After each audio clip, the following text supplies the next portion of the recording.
तो कल जो केमिस्ट्री की मैंने क्लास ली थी आप लोगों की, तो मैंने आपको बताया था कि फोटो इलेक्ट्रिक इफेक्ट क्या होता है, प्लस फोटो इलेक्ट्रिक इफेक्ट के बाद हमने उसको एक्सप्लेन किया था according to the Einstein equation के हिसाब से, प्लस उसके कुछ रूल्स आपको मैंने दिए थे, समझिए। तो ये फोटो इलेक्ट्रिक इफेक्ट जो था ये क्या बताता था, particle nature of the substance को डिफाइन करता था, या particle nature of the electromagnetic radiation को ये बताता था। क्लियर। अब आज जो हमारा टॉपिक है जो हम अभी पढ़ेंगे उसे कंटिन्यू करेंगे। तो हमें समझना है कि जो स्पेक्ट्रम है वो क्या होता है, सही है। तो सबसे पहले आपको समझना है स्पेक्ट्रम के बारे में। स्पेक्ट्रम, अब देखिए ये जो स्पेक्ट्रम होता है ये कितने तरह के होते हैं। तो पहले टाइप्स ऑफ स्पेक्ट्रम को हम लोग यहाँ पे थोड़ा सा डिफाइन कर लेते हैं कि स्पेक्ट्रम जो होते हैं वो कितने प्रकार के होते हैं। क्योंकि मैंने आपको बताया था इलेक्ट्रोमैग्नेटिक रेडिएशन जो होता है वो that is the combination of many raises, उसमें बहुत सारी वेव्स या बहुत सारी तरंगें जो होती हैं उनका कॉम्बिनेशन होता है इलेक्ट्रोमैग्नेटिक रेडिएशन। तो उसका हमने पूरा एक बैंड स्ट्रक्चर आपको बताया था जिसको हमने स्पेक्ट्रम बोला था। तो आज हम उसी के बारे में पढ़ने वाले हैं कि जो स्पेक्ट्रम होता है वो कितने प्रकार के होते हैं और कैसे कैसे बनते हैं, समझे।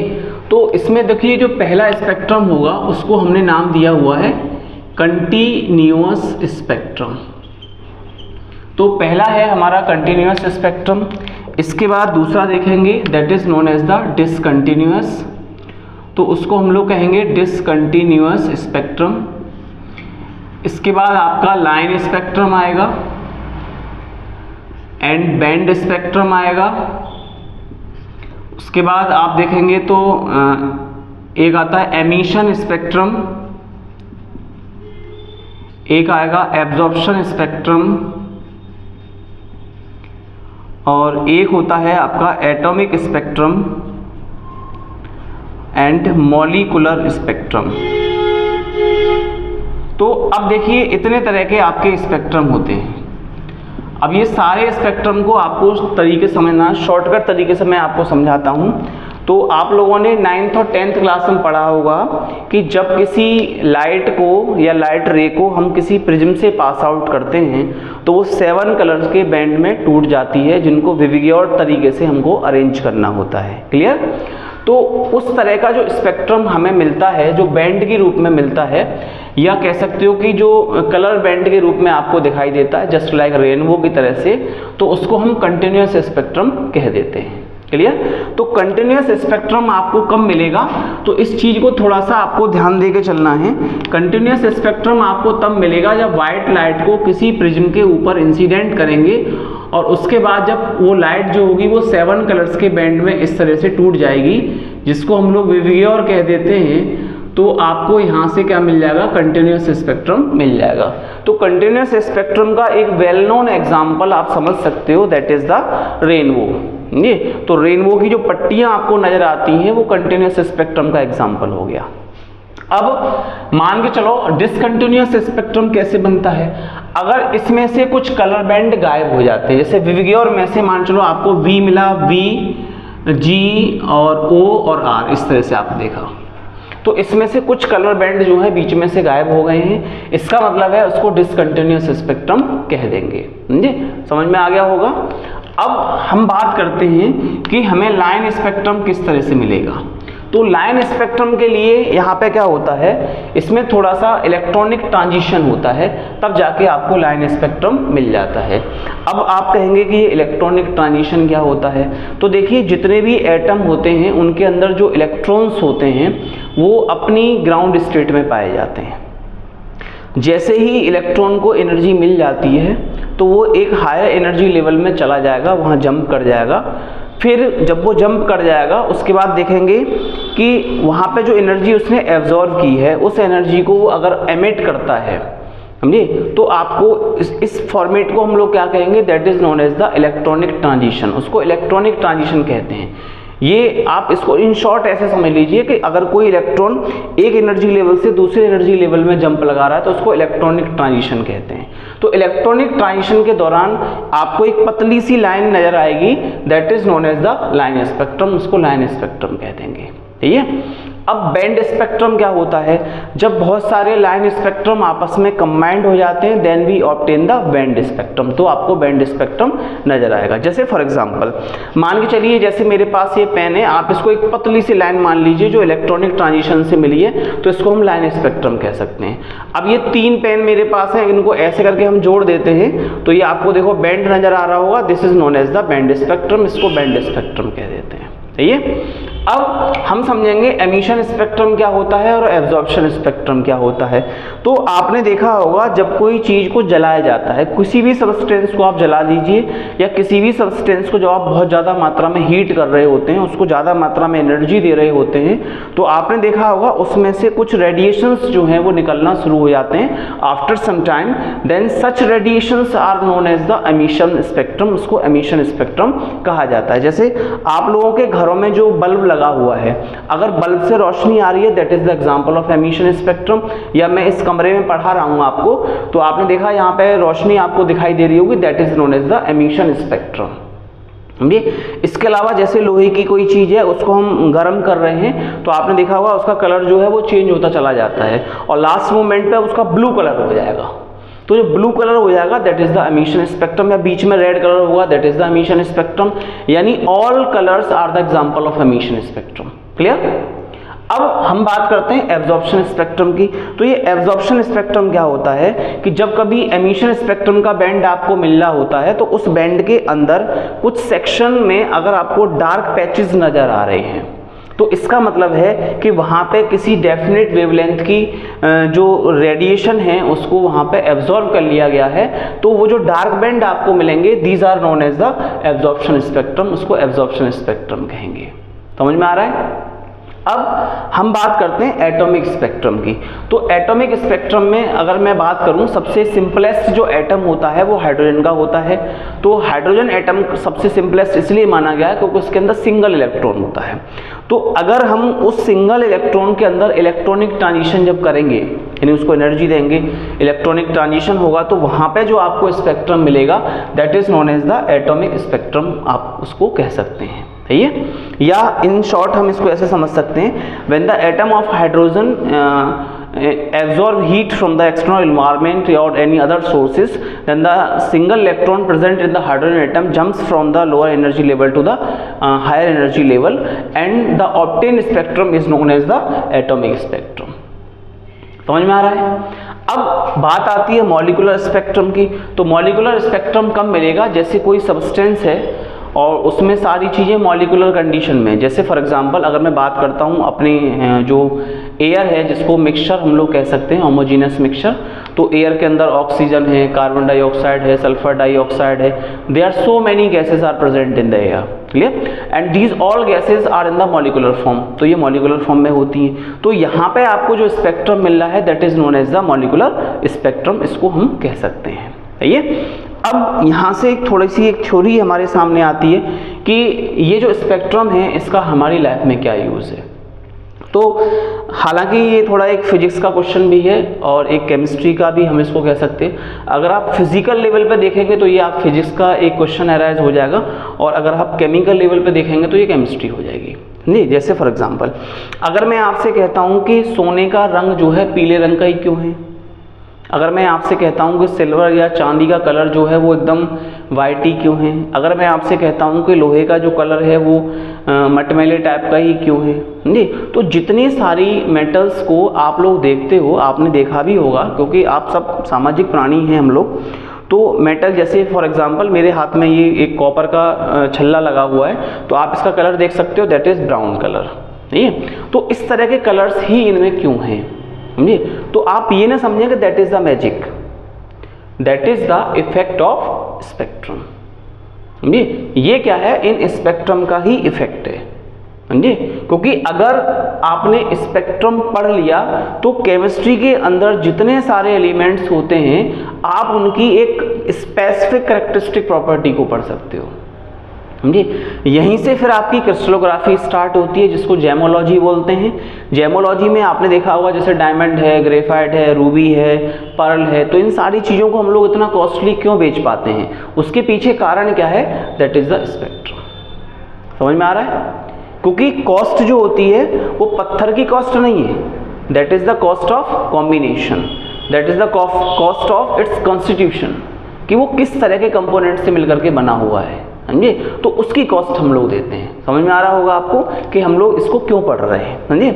अब बात जो होती है तो हम यहाँ से समझेंगे कि हमारे पास जो सबसे पहला जो एटॉमिक स्पेक्ट्रम था जो हाइड्रोजन को लेकर के साइंटिस्टों द्वारा दिया गया, तो हम सबसे पहले उसके बारे में पढ़ेंगे कि जो atomic spectrum of hydrogen.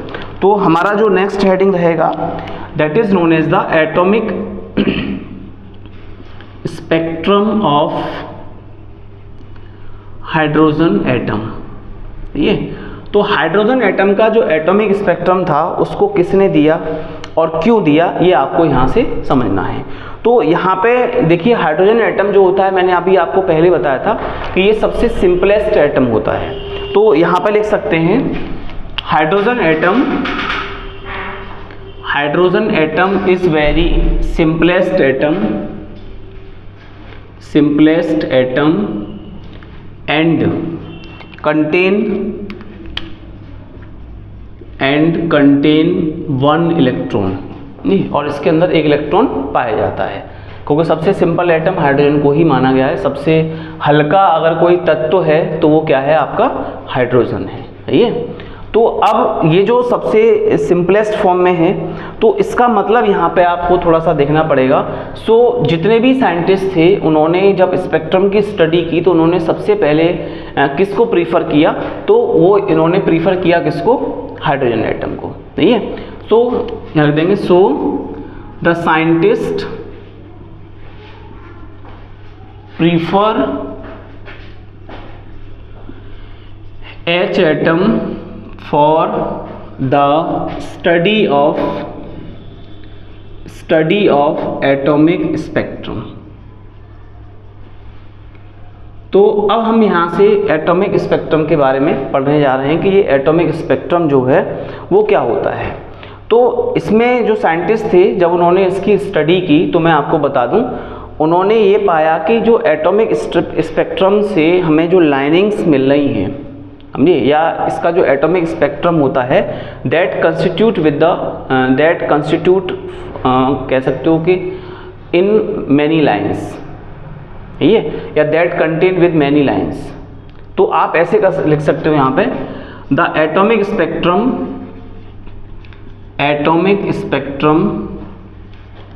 Of hydrogen contain with many lines that are called line series।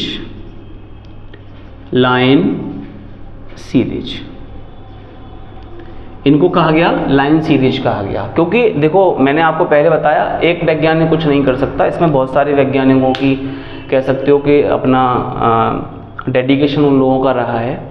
तो जो वैज्ञानिक थे जब उन्होंने इन सबको पढ़ा, तो पढ़ने के बाद यहाँ से उनको पता चला कि जो हाइड्रोजन स्पेक्ट्रम होता है या हाइड्रोजन एटम का जो स्पेक्ट्रम होता है उसके अंदर बहुत सारे लाइंस पाई जाती हैं। तो वो जो लाइंस होती हैं उनको उन्होंने लाइन सीरीज कह दिया। अब किस वैज्ञानिक ने किस लाइन सीरीज की खोज की, ये आपको यहाँ से देखना पड़ेगा।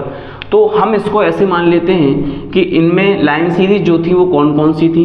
तो पहली सीरीज का नाम रखा गया लाइमन सीरीज। पहली सीरीज कौन सी थी, लाइमन सीरीज।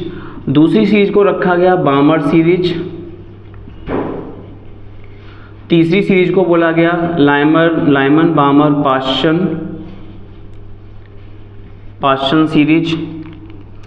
उसके बाद fourth is the Brackett series, Pfund series and Humphrey series. तो इस तरह से इनको सीरीज को डिवाइड कर लिया गया। ये साइंटिस्टों के नाम के आधार पर थी, इसलिए अपने अपने जो वैज्ञानिक जिसने जो खोज की उसने अपने नाम पर इन सीरीज का नाम रख लिया। जो लाइमन सीरीज होती है ये आपकी फर्स्ट सीरीज होती है, और जो फर्स्ट सीरीज होती है ये जो हमारी वाइट लाइट होती है या जो सनलाइट है, सनलाइट का जो यूवी रीजन होता है जिसको अल्ट्रा वायलेट रीजन कहते हैं, ये उसके अंदर पाई जाती है। अगर आप हाइड्रोजन स्पेक्ट्रम की स्टडी कर रहे हैं, उसमें आपको लाइमन सीरीज की अगर लाइन आपको नज़र आ रही है तो आप कहेंगे कि ये यूवी रीजन को रिप्रेजेंट करेंगी, समझे, आप ऐसे समझ लीजिए। प्लस जो हमारे पास सेकंड है that is known as the Balmer series. तो बामर सीरीज जो होती है ये पाई जाती है आपका विजिबल लाइट रीजन में। ये किसमें मिलेगी? विजिबल लाइट में, समझे। तो विजिबल लाइट को हम लोग वाइट लाइट भी कह देते हैं, ये आपको पता होगा। और वाइट लाइट जो होती है that is the combination of 7 colours, उसमें 7 कलर आपको पाए जाते हैं। जो मैंने अभी आपको बताया था कि जब हमारे कंटिन्यूस स्पेक्ट्रम मिलता है तो हम विजिबल लाइट को ही प्रिज्म से पास आउट कराते हैं, तब जाके हमें 7 कलर्स का बैंड जो है वहाँ से मिल जाता है। क्लियर? तो विजिबल लाइट रीजन जो होता है उसमें बामर सीरीज की लाइंस पाई जाती हैं। और जो पास्चन सीरीज होती है इसमें इंफ्रारेड रीजन जो होता है लाइट का, उसके अंदर पास्चन सीरीज की लाइन होंगी। ब्रैकेट सीरीज के अंदर भी इंफ्रारेड रीजन की लाइन मिलेंगी आपको, समझे। और जो फुंड सीरीज होती है इसमें फार इंफ्रारेड, यानी इंफ्रारेड से भी थोड़ा सा दूर अगर जो सेक्शन होता है उसके अंदर फुंड सीरीज की लाइन मिलेंगी।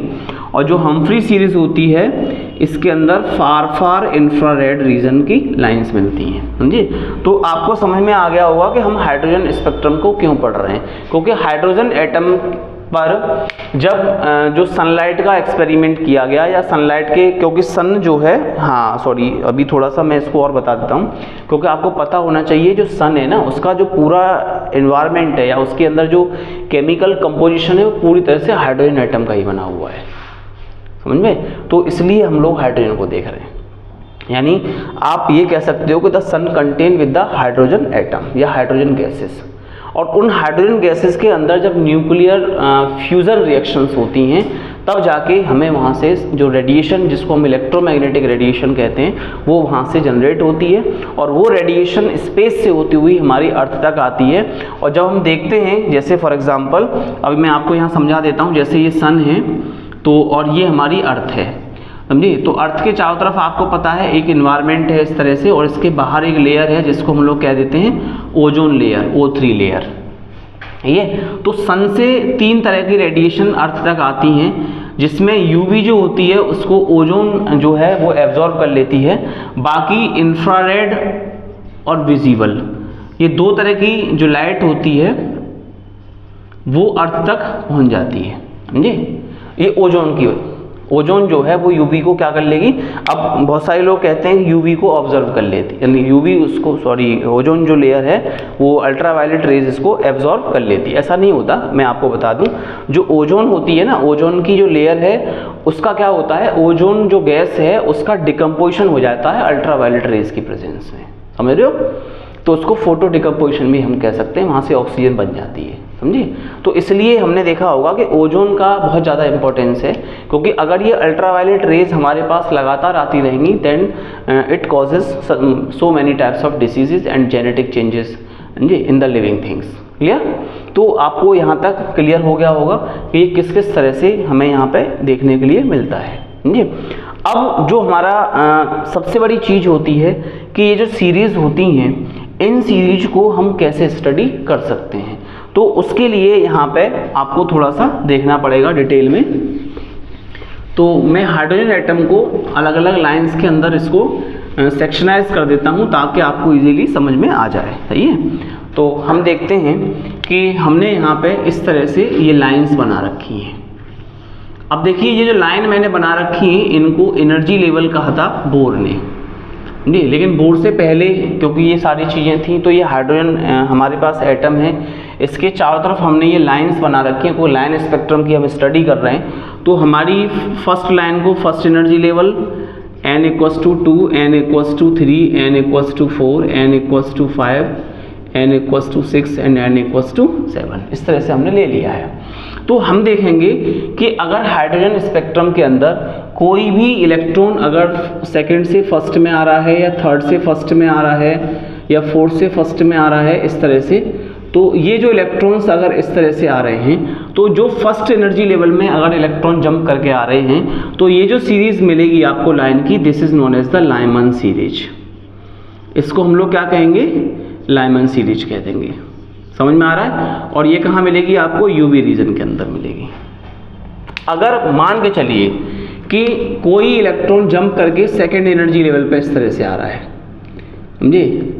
यानी इस तरह से आप देखेंगे तो थर्ड से सेकेंड, फोर्थ से सेकेंड, फिफ्थ से सेकेंड, सिक्स से सेकेंड और सेवन्थ से सेकेंड। तो this is known as the Balmer series. तो ये जो लाइन है उसको हम लोग बामर सीरीज की लाइन कह सकते हैं। समझ में आ रहा होगा। अगर इसी तरीके से देखा जाए, फोर्थ से थर्ड में आ रहा है, फिर थर्ड और फिर थर्ड, तो जो लाइन आपको मिल रही है यहाँ पे, इसको हम लोग क्या बोलेंगे, पाश्चन सीरीज। ऐसे ही अगर 4 में आ रहा है तो 4 में आप देखेंगे तो ये क्या हो जाएगा आपका, पाश्चन के बाद मैंने बताया था लाइमर, बामर, पाश्चन, ब्रैकेट सीरीज, तो ये आपका ब्रैकेट सीरीज हो जाएगा, समझे। अगर इसी तरीके से अगर 5th में आ रहा है तो 5th में हम देखेंगे this is known as the Pfund series, उसको फुंड बोला गया। और अगर 6th में जा रहा है तो this is known as the Humphrey series, तो इसको हम्फ्रे बोला गया। समझ में आ रहा है। तो हाइड्रोजन स्पेक्ट्रम के अंदर अगर आप देखेंगे, जो उसके अंदर एक ऑर्बिट जो होती है, अभी हम बात करेंगे जब बोर्स मॉडल को आपको डिफाइन करेंगे तब हम आपको बताएंगे कि ऑर्बिट क्या होती है। तो जो हमें यहाँ से लाइंस मिल रही हैं, इन लाइंस को एक ये बंडल के रूप में आपको नजर आ रहा होगा, इसलिए इनको सीरीज कहा जाता है, समझे। अब देखिए सीरीज क्यों कहते हैं, तो मैं थोड़ा सा इस पर हल्की सी आपको हिंट दे देता हूँ। जैसे हमने लाइमन सीरीज को देखा, तो लाइमन सीरीज को हमने इस तरह से बना लिया, मान के चलिए लाइमन सीरीज जो है हमने इस तरह से यहाँ पे आपके सामने बना दी है। इस तरह से कितनी लाइन से, 1 2 3 4 5 6, तो ये हमारे पास इस तरह से 6 लाइन हमने खींच ली है। क्लियर। तो ये हमारा n बराबर 1 है जहाँ पे ये आ रहा है। तो पहली जो लाइन होती है इसको हम लोग H अल्फा बोलते हैं, दूसरी लाइन को हम लोग H बीटा बोलते हैं, तीसरी लाइन को H गामा कहते हैं, चौथी लाइन को H डेल्टा कहते हैं। इस तरह से हम लोग इसको बनाते चले जाते हैं, अल्फा, बीटा, डेल्टा, गामा, इस तरह से, सही है। तो अब हमने यहाँ पे एक चीज़ देखी कि जो यानी ये जो लाइन्स हैं इनको भी हमने अलग अलग नाम क्यों दिया हुआ है, कहीं ना कहीं तो इनका भी इम्पोर्टेंस है, सही है। तो अभी जब हम इनको डिटेल पढ़ेंगे तो आपको पता चलेगा कि H अल्फा क्या होता है, H बीटा क्या होता है, H गामा क्या होता है, H डेल्टा क्या होता है। इस तरह से जितनी भी सीरीज होती हैं, चाहे बामर सीरीज हो, चाहे पाश्चन सीरीज हो, चाहे ब्रैकेट सीरीज हो, चाहे फुंड सीरीज हो, चाहे हम्फ्री सीरीज हो, सबके अंदर इसी तरीके से आपको लाइन्स को रिप्रेजेंट कर लेना है, H अल्फा, बीटा, गामा, इस तरह से। क्लियर। तो समझ में आ गया होगा यहाँ तक। अब हम जो बात करेंगे कि ये जो हम पढ़ रहे थे स्पेक्ट्रम, तो इस स्पेक्ट्रम को ये क्यों इम्पोर्टेंट है बोर्स मॉडल के लिए। तो जो साइंटिस्ट नील बोर्स थे तो उन्होंने जो अपना मॉडल दिया था वो इसी पर बेस्ड दिया था, जो कि इसका जो कुछ सिद्धांतिक जो क्लासिकल मैकेनिक्स थी ये उस पर आधारित था, समझे। यानी जो क्लासिकल मैकेनिक्स का मतलब है जो न्यूटनियन मैकेनिक्स, यानी न्यूटन जो साइंटिस्ट थे उन्होंने जो मैकेनिकल थ्योरीज दी थी, अपने जो लॉ दिए थे, उस पर बेस क्या था, हमारा बोर्स का एटॉमिक मॉडल था। तो अब हम लोग जो बोर्स का एटॉमिक मॉडल पढ़ने वाले हैं उस पर थोड़ा सा ध्यान देंगे तो ये सारी चीज़ें आपको समझ में आने लग जाएंगी कि ऐसा क्यों होता है। तो जो साइंटिस्ट नील बोर थे उन्होंने हाइड्रोजन स्पेक्ट्रम के बारे में स्टडी किया और स्टडी करने के बाद वहाँ से उन्होंने एक एटॉमिक मॉडल दिया। तो हमारा जो नेक्स्ट पॉइंट रहेगा that is Bohr's atomic model. Bohr's atomic model. अब देखिए बोर्स एटॉमिक मॉडल क्या था इसको आप समझेंगे पहले। तो उन्होंने बताया था कि जो एटम होता है उसके सेंटर पे तो न्यूक्लियस है ही, ये तो पता था उनको। अराउंड द न्यूक्लियस और नेगेटिव सेक्शन जो होता है that is divided into many spherical path. ये बहुत सारे स्फेरिकल पाथ जो हैं वो इस तरह से पाए जाते हैं न्यूक्लियस के अराउंड, यानी जो नेगेटिव सेक्शन था उसको अलग अलग स्फेरिकल पाथ में डिवाइड किया गया। अब जो स्फेरिकल पाथ थे इनको एनर्जी लेवल या ऑर्बिट्स कहा गया, इनको कहा गया ऑर्बिट्स और शेल। क्लियर। अब इनके जो नाम रखे गए, ये हमारा फर्स्ट ऑर्बिट था, इसको 1 बोला गया, दैट इज 2 3 4 5 डॉट डॉट, सही है। या हम इसको लिख सकते हैं KLMNO डॉट डॉट। तो इन ऑर्बिट्स के नाम ये रखे गए। इसके बाद उन्होंने बताया कि जो इलेक्ट्रॉन्स होते हैं इन ऑर्बिट्स के अंदर, यानी वो एक डेफिनेट एनर्जी लेवल कंटेन करते हैं, इसलिए वो डेफिनेट एनर्जी लेवल में ही रहते हैं जी। प्लस जब electron around the nucleus revolve कर रहे होते हैं then they do not emit और एब्जॉर्ब द एनर्जी, ना तो वो एनर्जी को लेते हैं और ना एनर्जी को देते हैं। सही है, तो आपको समझ में आ रहा होगा ये तीसरा पॉइंट जो मैंने बोला है। तो इससे क्या पता चलता है कि रदरफोर्ड के अंदर जो ड्रॉबैक था, रदरफोर्ड मॉडल के अंदर, कि एटम की स्टेबिलिटी को रदरफोर्ड डिफाइन नहीं कर पाया, तो वो इन्होंने कर दी। ये क्योंकि इन्होंने बता दिया कि जब इलेक्ट्रॉन किसी स्फेरिकल ऑर्बिट के अंदर अराउंड द न्यूक्लियस रिवॉल्व कर रहा होता है then at that time it will not absorb और एमिट द एनर्जी, ना तो ये एनर्जी को लेगा और ना ये देगा। इसका मतलब ये है कि ये एक एनर्जी लेवल से दूसरे एनर्जी लेवल में नहीं जा पाएगा और ना देगा ना लेगा। इसका मतलब इसकी एनर्जी खत्म भी नहीं होगी, और जब खत्म नहीं होगी तो ये न्यूक्लियस में जाके नहीं गिरेगा। इसका मतलब है कि आपका एटम स्टेबल हो गया। समझ में आ गया? तो सेकंड जो हमारे पास, तो मैं इसको थोड़ा सा लिख दे रहा हूं ताकि आपको समझ में आ जाए। तो यहाँ पे हम लोग, इन्होंने बताया, क्या बताया था वो चीज़ आपको नोट कर लेनी है। तो यहाँ लिखेंगे अराउंड द न्यूक्लियस मैनी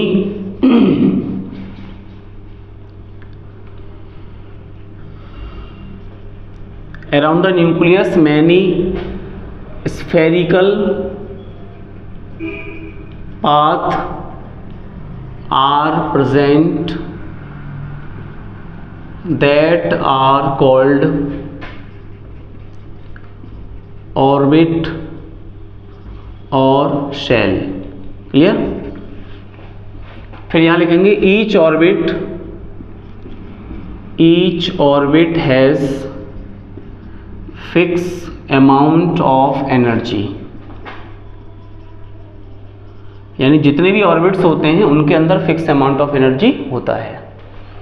फिर फोर्थ पॉइंट है electron in each orbit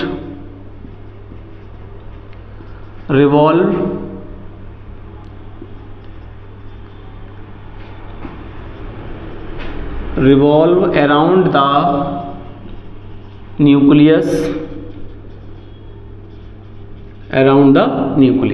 but during revolution it neither emit nor absorb the energy। Clear? तो ये आपको समझ में आ गया होगा। फिर these spherical orbits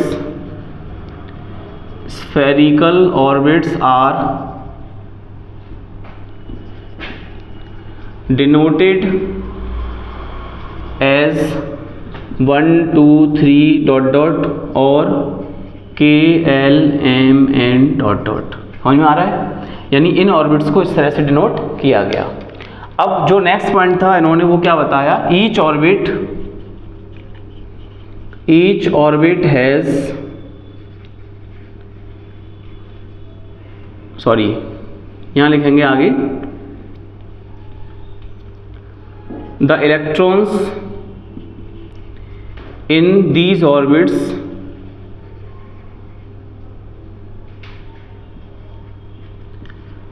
jump from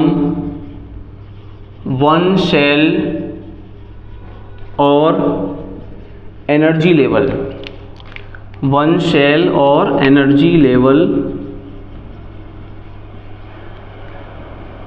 to other when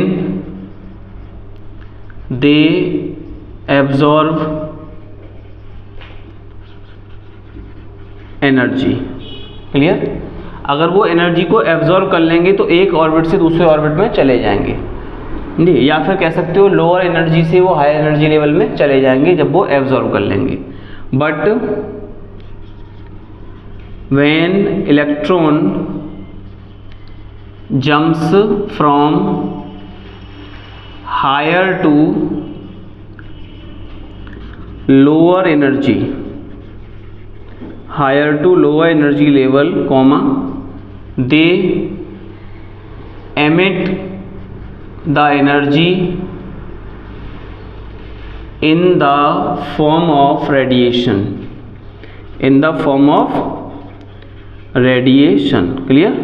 So we obtain the spectrum. Clear? आपको समझ में आ रहा होगा स्पेक्ट्रम हमने क्यों बताया था, क्योंकि जब इलेक्ट्रॉन एक एनर्जी लेवल से दूसरे एनर्जी लेवल में जा रहा है, यानी लोअर से हायर जा रहा है तो एनर्जी को एब्जॉर्व करेगा, जब हायर से लोअर में आएगा तो एनर्जी को एमिट करेगा। तो जब वो एब्जॉर्व करेगा तो आपको एब्जॉर्प्शन स्पेक्ट्रम मिलेगा, जब वो एमिट करेगा तो आपको एमिशन स्पेक्ट्रम मिल जाएगा। क्लियर? तो स्पेक्ट्रम का जो कॉन्सेप्ट था, जो रदरफोर्ड नहीं बता पाए थे कि discontinuity in the spectrum, Rutherford का मॉडल नहीं बता पाया था, तो वो उन्होंने यहाँ पे क्लियर कर दिया। प्लस इन्होंने ये बताया कि जब इलेक्ट्रॉन जंप करेगा तो कितनी एनर्जी रिलीज होगी या कितनी एनर्जी एमिट होगी या एब्जॉर्ब होगी, उस एनर्जी को अगर आप कैलकुलेट करना चाहते हैं तो वहाँ पे इन्होंने एक फॉर्मूला दे दिया। समझिए? तो यहाँ लिखेंगे the energy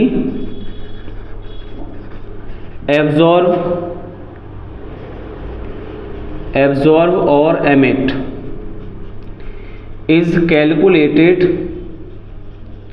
by delta E equals to EN2 minus EN1 equals to h nu. तो इस तरह का जो फॉर्मूला इन्होंने दिया कि अगर एक एनर्जी लेवल से दूसरे एनर्जी लेवल में आ रहा है तो हम ये फॉर्मूला लगा करके यहाँ से एनर्जी को फाइंड आउट कर सकते हैं। अब जो इनका लास्ट जो पॉइंट था इसके बारे में, उन्होंने बताया था कि जो इलेक्ट्रॉन्स होते हैं they are in the quantized form, ये क्वांटाइज्ड फॉर्म में होते हैं, and their angular momentum is equal to the integral of the h/2π। Clear? तो इनका जो फॉर्मेट था, यानी लास्ट जो फॉर्मूला था इन्होंने बना के बताया, तो इन्होंने बताया कि जो इलेक्ट्रॉन्स, यानी यहां से लिखेंगे electrons are in quantized nature, so their angular momentum होता है हमारा MBR is equal to the h/2π, ये line integral of the h/2π। तो यहाँ लिख सकते हैं MBR इक्वल्स टू h/2π। तो इस तरह से जो बोर्स थे उन्होंने अपना मॉडल दे दिया। क्लियर? अब देखिए जब बोर का मॉडल आ गया तो आपको यहाँ पे एक चीज़ देखनी होगी, जो बोर ने मॉडल दिया था वो हाइड्रोजन एटम पे एक्सपेरिमेंट करने के बाद दिया था। समझे? तो अब इसमें बहुत सारे ड्रॉबैक निकलना चालू हुए, जैसे रदरफोर्ड मॉडल में ड्रॉबैक्स आने लगे तो ऐसे ही यहाँ पर भी ड्रॉबैक्स आने लगे। अब वो ड्रॉबैक्स क्या थे, तो ड्रॉबैक्स को थोड़ा सा आपको समझ लेना है कि ये ड्रॉबैक्स थे क्या। तो बोर्स मॉडल के अंदर क्या क्या ड्रॉबैक निकल के आए, ये चीज़ें आपको यहाँ से समझनी है। तो हम लोग लिखेंगे ड्रॉबैक्स। अब देखिए ये ड्रॉबैक्स क्या थे। पहला ड्रॉबैक क्या था कि ये जो मॉडल था वो केवल मोनो इलेक्ट्रॉनिक एटम को तो क्या कर पा रहा था, कह सकते हो एक्सप्लेन कर पा रहा था जी, कि मोनो इलेक्ट्रॉनिक एटम का जो स्पेक्ट्रम होता है ये उसको एक्सप्लेन कर पा रहा था, लेकिन जो मल्टी इलेक्ट्रॉनिक जो एटम होते हैं उनका जो स्पेक्ट्रम होगा ये उसको एक्सप्लेन नहीं कर पाया। तो यहाँ लिख देंगे it could not explain the spectrum of multi electronic atom. पहली चीज तो इनकी ये ड्रॉप बैक में निकल के आ गई। सही है? दूसरा क्या था, ये और ऐसी कौन सी चीज थी जिसको एक्सप्लेन नहीं कर पाया, तो आपने अभी देखा होगा कि जो इलेक्ट्रॉनिक कॉन्फ़िगरेशन होता है या जो इलेक्ट्रॉन का डिस्ट्रीब्यूशन था ये उसको एक्सप्लेन नहीं कर पाया। तो लिख देंगे यहाँ पे not explain the distribution of electron. नहीं, यानी इलेक्ट्रॉन किस तरह से डिस्ट्रीब्यूट होने चाहिए एटम के अंदर, तो ये उसको एक्सप्लेन नहीं कर पाया। ठीक है? अब इसके अलावा हम यहाँ पे देखेंगे कि और वो भी ऑर्बिट के अंदर, तो इनमें एक चीज़ और इनके सामने निकल के आई कि ये क्या चीज़ ऐसी थी जिसको एक्सप्लेन नहीं कर पाए। तो इसके बाद इन्होंने देखा कि अगर हम जो स्पेक्ट्रम मिल रहा है उसको इलेक्ट्रिक फील्ड या मैग्नेटिक फील्ड से होकर के पास आउट करेंगे तो वहाँ पे क्या हो रहा था, स्पेक्ट्रम स्प्लिट हो जा रहा था, समझे। तो उसको जो दो साइंटिस्ट थे स्टॉर्क और जीमन, तो उन्होंने बताया था। तो यहाँ लिख देंगे not explained the stork and जीमन effect, यानी स्टॉर्क इफेक्ट और जीमन इफेक्ट को ये एक्सप्लेन नहीं कर पाया। अब देखिए स्टॉर्क इफेक्ट क्या था। स्टॉर्क इफेक्ट में बताया गया कि अगर आप स्पेक्ट्रम को इलेक्ट्रिक फील्ड से पास आउट करते हैं तो उसके अंदर स्प्लिटिंग हो जाती है, उसके अंदर डिसकंटिन्यूअसनेस जनरेट हो जाती है, तो उसको स्टॉर्क इफेक्ट कहा जाता है। अगर हाइड्रोजन स्पेक्ट्रम को मैग्नेटिक फील्ड से होके पास आउट करते हैं, अगर उसके अंदर स्प्लिटिंग हो जाती है तो that is known as the Zeeman effect. तो ये स्प्लिटिंग क्यों हो रही है, इसको जब पूछा गया बोर्ड से, तो वो उसको एक्सप्लेन नहीं कर पाए। इसलिए ये इनका ड्रॉबैक निकल के आया कि स्टॉर्क इफेक्ट और जीमन इफेक्ट जो था वो बोर्ड मॉडल द्वारा एक्सप्लेन नहीं हो सका, सही है। अब इसके अलावा इन्होंने क्या चीज़ ऐसी थी जिसको ये डी ब्रोगली इक्वेशन जो थी या जो हाइजेनबर्ग का अनसर्टेनिटी प्रिंसिपल था, ये उसको एक्सप्लेन भी नहीं कर पाए। तो यहाँ पे और क्या लिख सकते हैं, could not explain the de Broglie equation and Heisenberg's uncertainty principle। Clear? क्योंकि हाइजेनबर्ग अनसर्टेनिटी प्रिंसिपल जो था that was depend on the wave mechanics, वो वेव मैकेनिक्स पर डिपेंड था या क्वांटम मैकेनिक्स पर डिपेंड था, तो ये वहाँ पे इसको एक्सप्लेन नहीं कर पाए। तो अब आपको पता चल गया होगा कि जो बोर मॉडल था उसके अंदर कितने ड्रॉबैक्स थे, सही है। अब देखिए ये जो ड्रॉबैक्स आपके सामने निकल के आए, उसके बाद यहाँ से एक नया मॉडल दिया गया जिसका नाम था सोमरफील्ड मॉडल। अब जो सोमरफील्ड मॉडल था वो क्या बताता था, उसको हमें यहाँ से समझ लेना है। Next is the Sommerfeld model. Sommerfeld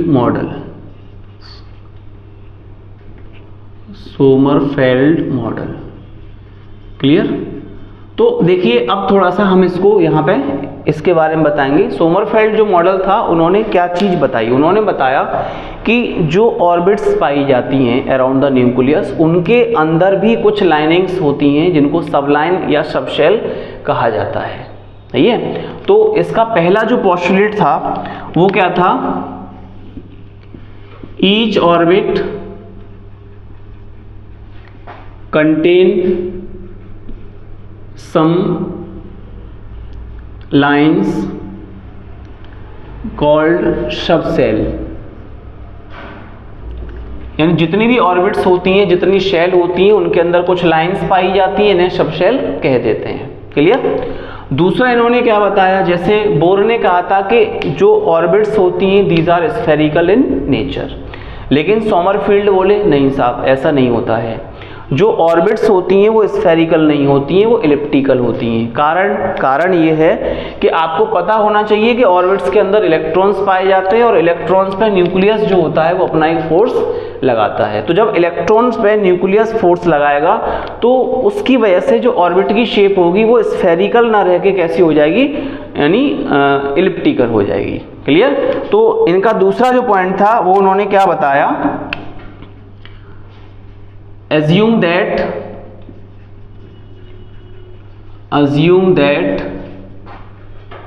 orbits are not spherical in shape but they are elliptical, ठीक है। बिकॉज यहाँ पे रीजन लिखेंगे, because the nucleus of atom attract the electrons present in orbits.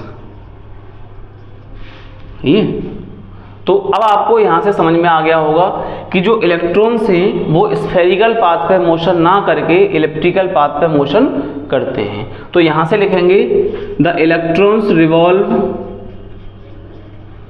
Around the nucleus on elliptical path, यानी ये elliptical path पे motion करते हैं। And the nucleus is situated one of the foci, और जो न्यूक्लियस होता है वो इसके किसी एक फोकाई पे प्रेजेंट होता है। ये और बाकी जो चौथा पॉइंट था जिसको उन्होंने बताया कि जो एंगुलर मोमेंटम होता है, तो इन्होंने यहाँ पे ये चीज़ बता दी थी कि जो एंगुलर मोमेंटम होगा वो क्वांटाइज्ड ही रहेगा और उसका जो वैल्यू होगा mvr इक्वल्स टू वो क्या हो जाएगा nh/2π के बराबर हो जाएगा। समझे? तो यहाँ तक जो आपने अभी पढ़ा ये हमारा सोमरफील्ड मॉडल था। अब थोड़ा सा इसके बारे में हम बता दें। अभी सोमरफील्ड मॉडल के बाद एक मॉडर्न एटॉमिक मॉडल दिया गया। तो मॉडर्न एटॉमिक मॉडल जो था वो थोड़ा सा वो बेस्ड था वेव मैकेनिक्स पे, क्योंकि अब तक हम जो पढ़ रहे थे बोर मॉडल को हमने पढ़ा, सोमरफील्ड मॉडल को पढ़ा, रदरफोर्ड मॉडल को पढ़ा, थॉमसन मॉडल को हमने पढ़ा। ये सारे मॉडल जो दिए गए थे, जहाँ से कि हमने बोर मॉडल और अगर सोमरफील्ड मॉडल की बात करें तो ये दोनों जो मॉडल थे these are depend on the Newtonian mechanics पर डिपेंड थे। जो न्यूटन की मैकेनिक्स थी उस पर ये आधारित थे। अब मैं थोड़ा अभी बोर मॉडल के बारे में थोड़ा मैं आपको और बता दूं कि हमने जो स्पेक्ट्रल लाइंस पढ़ी हैं तो उन स्पेक्ट्रल लाइंस के अंदर यहाँ से जो की पॉइंट्स निकल के आते हैं, यानी यहाँ से जो क्वेश्चंस निकल के आते हैं वो तो हम अपना जो न्यूमेरिकल सेक्शन में चैप्टर के एंड में आपको कराऊंगा। तो सारे फॉर्मूले मैं आपको बताऊंगा कौन कौन से फॉर्मूले आपको इस्तेमाल करने हैं, लेकिन इन शॉर्ट फिर भी आपको थोड़ा सा यहाँ पे देखना होगा। सही है? तो यहाँ पे क्या होता है, जैसे आपने देखा कि हमने ये जो स्पेक्ट्रल लाइंस खींची थी अभी, ये हमने एनर्जी लेवल इनको कहा गया। तो स्पेक्ट्रल लाइंस को क्या कहा गया? Energy level. अब जो एनर्जी लेवल थे that is the first energy level, जिसको हम लोग ग्राउंड एनर्जी कह देते हैं, second, third, fourth, fifth, six, seventh. तो इस तरह से एनर्जी लेवल्स हो गए, या इनको शेल भी कह सकते हैं, इनको आप ऑर्बिट भी कह सकते हैं। फिर आपने देखा था कि जितने एनर्जी लेवल्स होते हैं इनकी एनर्जी को हम लोग किस प्रकार से कैलकुलेट कर सकते हैं। प्लस ये जब एक एनर्जी लेवल से जब कोई इलेक्ट्रॉन दूसरे एनर्जी लेवल में जंप करेगा, या हायर एनर्जी से लोअर में आएगा या लोअर एनर्जी से हायर में जाएगा, तो उसकी जो वेवलेंथ निकाली जाएगी रेडिएशन की वो किस प्रकार से निकाली जाएगी। तो ऐसे बहुत सारे रिलेटेड फॉर्मूले हैं जो इस स्पेक्ट्रम से रिलेट करते हैं, जो हम इस चैप्टर के एंड में आपको जब न्यूमेरिकल्स कराएंगे तब मैं आपको पढ़ा दूंगा कि कौन कौन से फॉर्मूले हमें कैसे कैसे लगाने होते हैं। क्लियर? तो फिलहाल आपने आज की क्लास में जो पढ़ा है तो वो सोमरफील्ड मॉडल तक आप लोगों ने आपका क्लियर हो जाना चाहिए। अगर कोई डाउट है तो आप हमें कमेंट बॉक्स में लिख करके नीचे दे सकते हैं।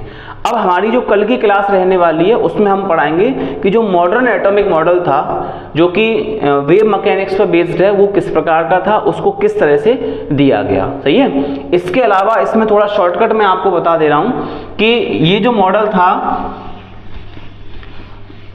बोर्स मॉडल, तो यहाँ पे अगर आपको एलिमेंट का शेल के अंदर कॉन्फ़िगरेशन करना है तो आपने देखा होगा K L M N, तो यहाँ पे नंबर ऑफ इलेक्ट्रॉन्स को n² लॉ लगाया गया।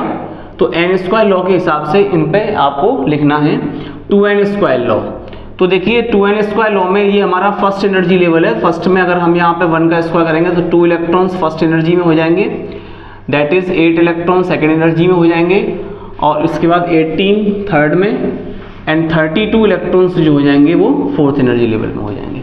तो ये जो इलेक्ट्रॉन्स, नंबर ऑफ इलेक्ट्रॉन्स जो लिखे हुए हैं ये 2n² लॉ के हिसाब से चलते हैं, और ये आपने 9th क्लास या 10th क्लास में कॉन्फ़िगरेशन किया होगा।